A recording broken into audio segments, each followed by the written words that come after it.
এক থেকে 2 দিনের ছুটিতে পরিবারের সাথে হোক বা বন্ধু বান্ধব কিংবা প্রিয় মানুষের সাথে প্রথমেই যেই জায়গাটা আমাদের মাথায় আসে সেটা হলো দীঘা। অফিসের কাজে হাঁপিয়ে উঠে স্ট্রেস কাটাতে হোক বা চাকরি পেয়ে বন্ধুদের সাথে ছোট্ট ট্রিপ হোক অথবা প্রত্যেক দিনের জীবনের কষ্ট ভোলাতে দীঘা কিন্তু আমাদের কাছে পেইন কিলারের মতো কাজ করে। আজ সেই রকমই একদিনের ছুটি কাটাতে আমরা চলেছি দীঘার উদ্দেশ্যে। চলো তাহলে দেরি না করে শুরু করা যাক।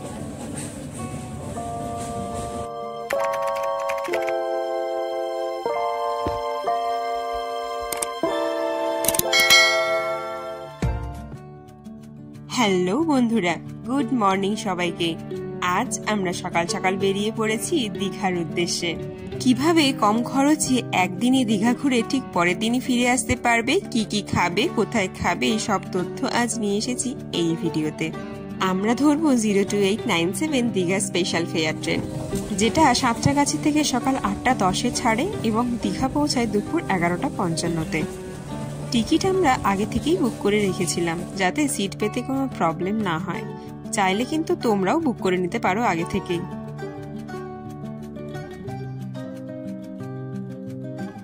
দেখো এখন এসে পৌঁছেছি তমলুক স্টেশনে। এখন কিন্তু এখানে রিনোভেশনের কাজ চলছে জোর কদমে। তমলুকের পরের স্টপেজ কাঁথি। এখানে এখন আমাদের ট্রেন এসে দাঁড়ালো আর আমরা কিনলাম 20 টাকা দিয়ে শসা। জার্নি করার সাথে সাথে নিজেদেরকে কিন্তু একটু হাইড্রেটও করে নিতে হবে। আবার আমাদের ট্রেন চলতে শুরু করেছে। ফাইনালি আমরা এসে পৌঁছলাম দীঘা স্টেশনে। একদম সঠিক সময়ে আমাদের ট্রেন কিন্তু পৌঁছে গেছে। এরপর স্টেশন থেকে বেরিয়ে আমরা সোজা চলে যাব হোটেলের সন্ধানে। স্টেশন থেকে বেরিয়ে দেখতে পাবে অটো টোটো সব লাইন দিয়ে দাঁড়িয়ে রয়েছে, তবে আমরা কিন্তু হেঁটেই খুঁজবো। এটা যেহেতু একটা বাজেট ট্রিপ হতে চলেছে, তো চলো দেখি কোথায় কম বাজেটে ভালো রুম পাওয়া যায়। চলে এসেছি জাহাজ বাড়ির একদম সামনে, আর ঠিক উল্টো দিকেই রয়েছে হোটেল মার্লিন, যেটা সি বিচ থেকে 5 থেকে 7 মিনিটের হাঁটা পথ। এখানেই আমরা রুম দেখলাম। চলো তাহলে রুম ট্যুরটাও তোমাদের করিয়ে দিই। এই হলো আমাদের 116 নাম্বার রুম, যেটা ডাবল বেডেড হলেও 3 জন কিন্তু আরামসেই শুতে পারবে।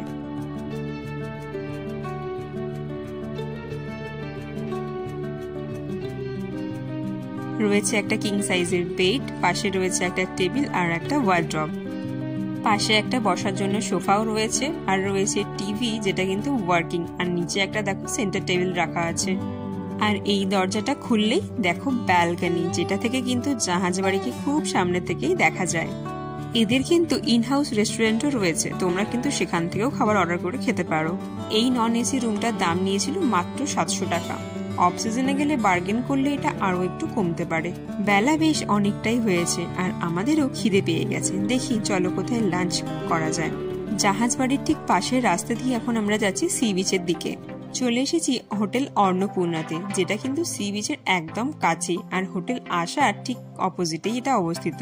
আমরা অর্ডার করলাম 2টো ইলিশ থালি, যেটার দাম পড়েছিল 250 টাকা করে, আর একটা পমফ্রেট থালি, যেটারও দাম পড়েছিল 250 টাকা। থালিতে রয়েছে ভাত, ডাল, স্যালাড, বেগুনি, আলু ভাজা, 2 রকমের তরকারি, পাঁপড়, চাটনি আর মাছ তো অবশ্যই।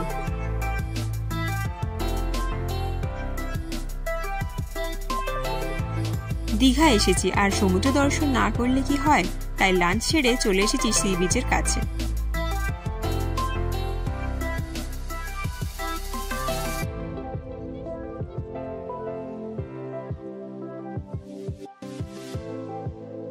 এই দুপুরবেলা তো ভিড় দেখো কি মারাত্মক। আসলে দীঘাতে দুপুর কি সকাল সবসময় ভিড় লেগেই থাকে।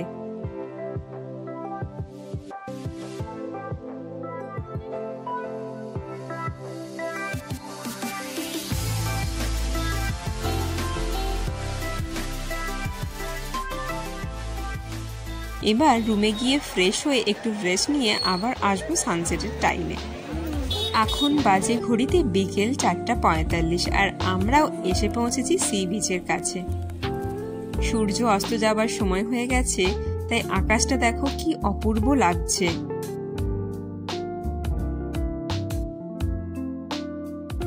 তবে দীঘাতে একটাই খারাপ লাগে, সেটা হলো ঝাউ গাছ এত ছিল সব কেটে এখন পার্ক বানিয়ে দিয়েছে। এভাবে কি সত্যি সৌন্দর্যন হয়? তোমাদের কি মত কমেন্ট করে কিন্তু জানিও।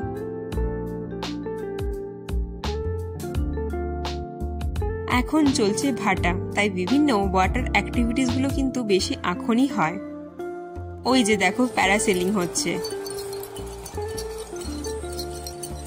তোমরাও কিন্তু চাইলে এখানে বিভিন্ন ওয়াটার অ্যাক্টিভিটিস গুলো করতে পারো। চারিদিকের পরিবেশটা দেখো কি সুন্দর লাগছে।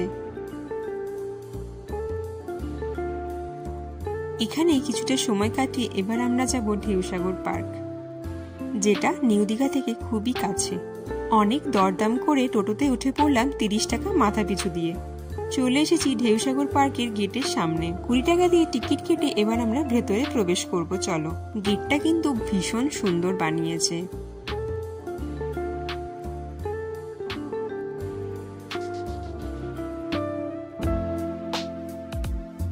পার্কের ভেতরে প্রচুর খাবার দোকান হয়েছে, তবে লাস্টবার যখন এসেছিলাম এতটা ছিল না। লাস্ট কয়েক মাসে কিন্তু পার্কটা বেশ সুন্দর করে সাজিয়েছে। চলো এবার পুরোটা ঘুরে দেখে নিই।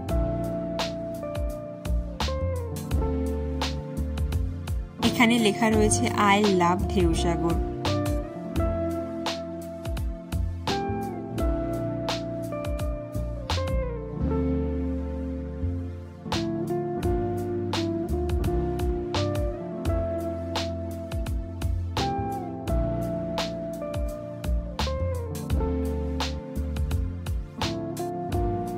ওই যে ময়ূরপঙ্খী যে জাহাজটা, কি সুন্দর দেখতে, তাই না?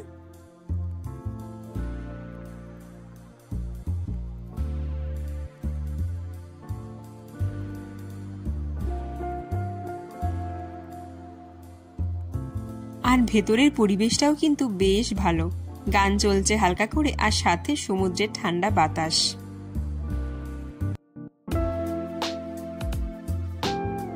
অনেকটা সময় কিন্তু এখানে বসেই কাটানো যায়। আর এই যে এটা দেখছো, এটা হলো জায়ান্ট সুইং, যদিও এখন এটা বন্ধ রয়েছে। এইখানটা একটু ঘোরাফেরা করে এবার আমরা যাব ওল্ড দীঘাতে। গেট থেকে বেরিয়ে আবার আমরা একটা টোটো করে নিলাম শেয়ারে।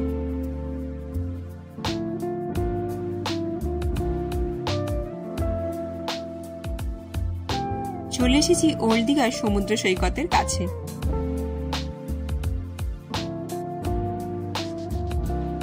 এই যে দেখছো ওয়াও মোমোর আউটলেটটা রয়েছে, এর পাশের রাস্তা দিয়ে এবার আমরা যাব বিচ মার্কেটে।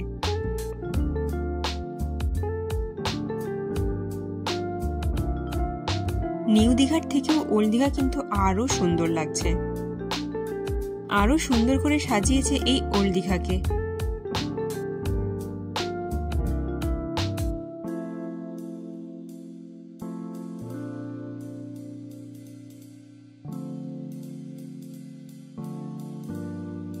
আর গিয়েই সবার আগে চা তো খেতেই হবে, যেটার দাম নিয়েছিল 10 টাকা। এরপর খেলাম পাপড়ি চাট, যেটার দাম ছিল 40 টাকা।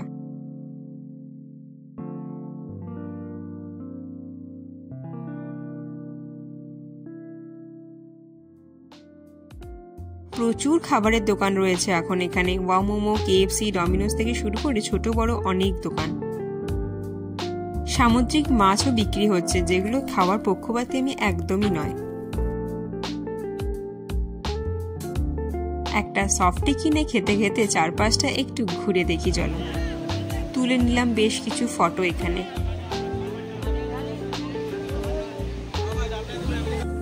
আর কাটিয়ে নিলাম অনেকটা সময় সমুদ্রের ঢেউ গুনতে গুনতে।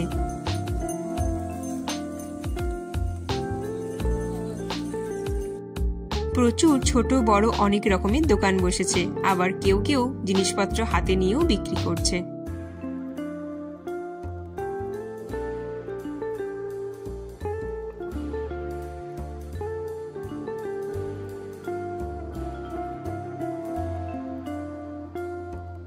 যাই হোক, রাত বাড়ছে আর আমরাও এবার ফিরবো নিউ দীঘাতে।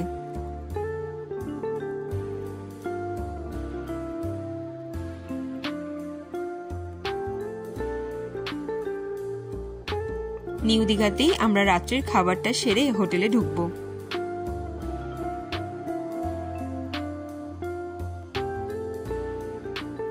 আবারও একটা টোটোতে উঠে বসলাম। আর এই পথেই পড়বে শ্রী শ্রী জগন্নাথ দেবের মন্দির।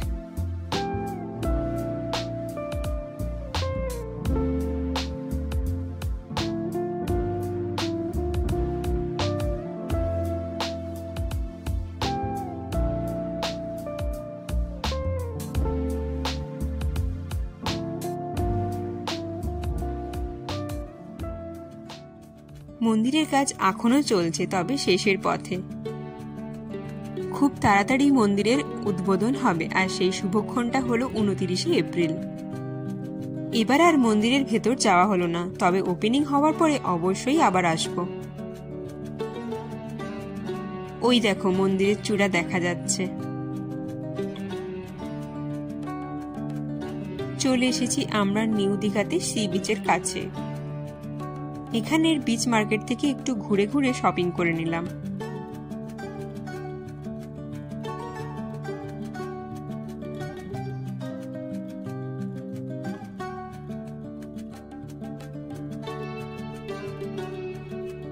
এই যে রাস্তাটা দেখছো, এটা দিয়ে আমরা যাব হাজি বিরিয়ানিতে।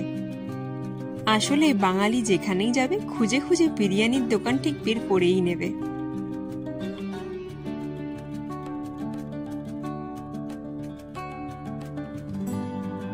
এই হলো হাজি বিরিয়ানি, যেটা জাহাজবাড়ির যাবার রাস্তায় ঠিক অমরাবতী পার্কের অপোজিটেই পড়বে। এসে আমরা বসে পড়েছি, এবার অর্ডার করতে হবে। মেনু কার্ডটাও তোমরা দেখে নাও, খুবই রিজনেবল প্রাইস। আমরা অর্ডার করলাম স্টার্টারে চিকেন 65 সিজলার আর চিকেন বিরিয়ানি। ভেতরের অ্যাম্বিয়েন্সটা কিন্তু ছিমছাম।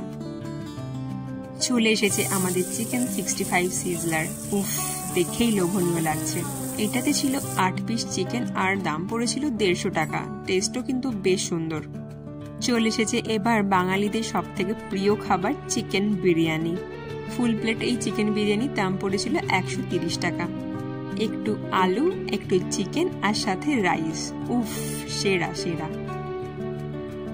এই ছিল আমাদের দীঘাতে পুরো একটা দিন।